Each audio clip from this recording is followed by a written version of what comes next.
àbírí ti kú o. Ikú pa àbírí rọrùn ọ̀sán dá ọ̀rùn dá ọ̀pá o. Àbírímọ̀ jókòó ẹnu za ń ṣọ̀fọ̀. Òréré òsì nílé mọ́ gbogbogbò pa lọ́lọ́ aláyélúwà o. Ọba Dr. Olabode Abdulfatai ìfìwàjòyè one. Àtàndá ọ̀gẹ́ṣẹ̀ bẹ́ẹ̀ ó di gbádàgbọ̀n ó gbọ́ ọ̀run lọ kó bá wa sí nílé ayé mọ́ ọba wájà. Ẹ bá ń pè é bóyá jẹ́ dìde o. Ẹ bá ń pè é bóyá jẹ́ wẹ̀yìn wò. Eleju Igbonla o.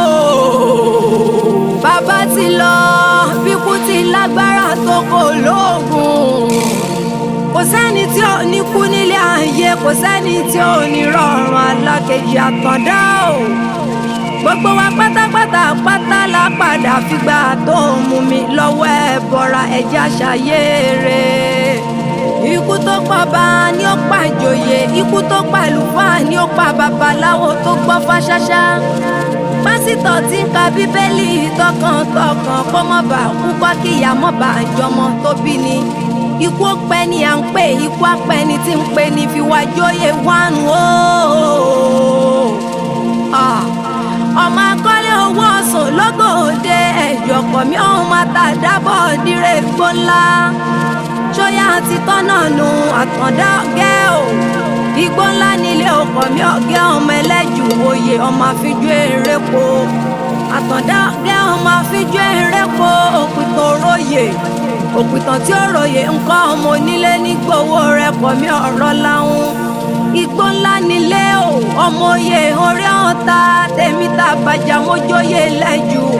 Ọmọ níní ọ̀la ti lọ ẹjọ́ ọkọ mi làmì ìtàntàn nínú ilé wa. Àìní ọkọ mi kọ́ ta ni ó jẹ́ mọ̀ ọba abánitán tajà tẹran ní bánijẹ. Àtàndá o bọ́ ọdọ́rùn ọṣọ ọ̀run rẹ̀ bá ń délé ọ̀kílẹ̀ o. Bọ́ ọdọ́nà wọn béèrè ọ̀nà ó dàrínà kó ó dojú àlá ó tún di bá abárẹ́ni tó tún fojú jọ ni. Àtìbọ̀tán Eleju ọmọ agẹmọ títí kékeré pọ̀ láàrin yíyan ẹ̀jọ̀ ọkọ̀ mi ọmọ làámì tọ̀tàn. Ẹ̀jọ̀ ọkọ̀ mi ò ọmọ lálùwòye ẹni à ń gbórí dá aládé kí ó wá dẹni à ń fọwọ́ lẹ́rán kí ní gbangba òde. Àtàndá o fìwàjòyè o. Ọba tó jẹ́ tìlú rojú, ọba tó wà lórí àpèrè tí gbogbo ìlú dùn gbọ̀ngbọ̀ngbọ̀ngbọ̀n bọ́ ọ̀dọ́rùn ọ̀sán ọ̀run rẹ̀. Àtàndá bí mo bá ní ọmọ jọkùn kọ́mọ jẹ kò ló bí ẹni febi pòpò ọ̀run ni àdániwáyé ló mọ̀ tí gbogbo wọn ń jẹ. Àtàndá o darapọ̀ máwọn ẹni ṣáájú gbogbo tán bá ń jẹ lájú ilé ọ̀run ni ọba wọn jẹ. Orí adé dákun wẹ̀yìn rẹ̀ wò, ilé tó ọkọ ọlọ́run oníjó wó, ọjà tó ọdá ọlọ́run oníjó tú. Ó dìgbà ó dọjọ́ kan àhátúnra rí bá wa kí àwọn baba ńlá baba tó bí gbogbo wa lọ́mọ. His Royal Majesty Ọba Dr. Olabode Abdulfatai Jimoh ìfìwàjòyè one.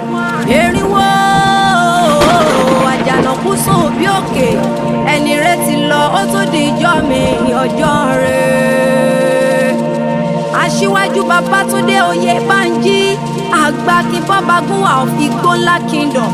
Ọ̀rẹ́ ọba, alábàárìn ọba, olùdámọ̀ràn ọba, alápá ọ̀tún ọba, níṣe ìdárò lẹ́yìn ọba rere tó lọ. Ó gbé kúlíwà Allahu ahad, Allahu samad, lam yalid walam yulad, walam yakun lahu kufuwan ahad. Kọ́lọ́hún kó dẹ̀lẹ̀ fẹ́yàn rẹ̀ tó ti lọ. Ọba fìwàjòyè tiwa sùn re o.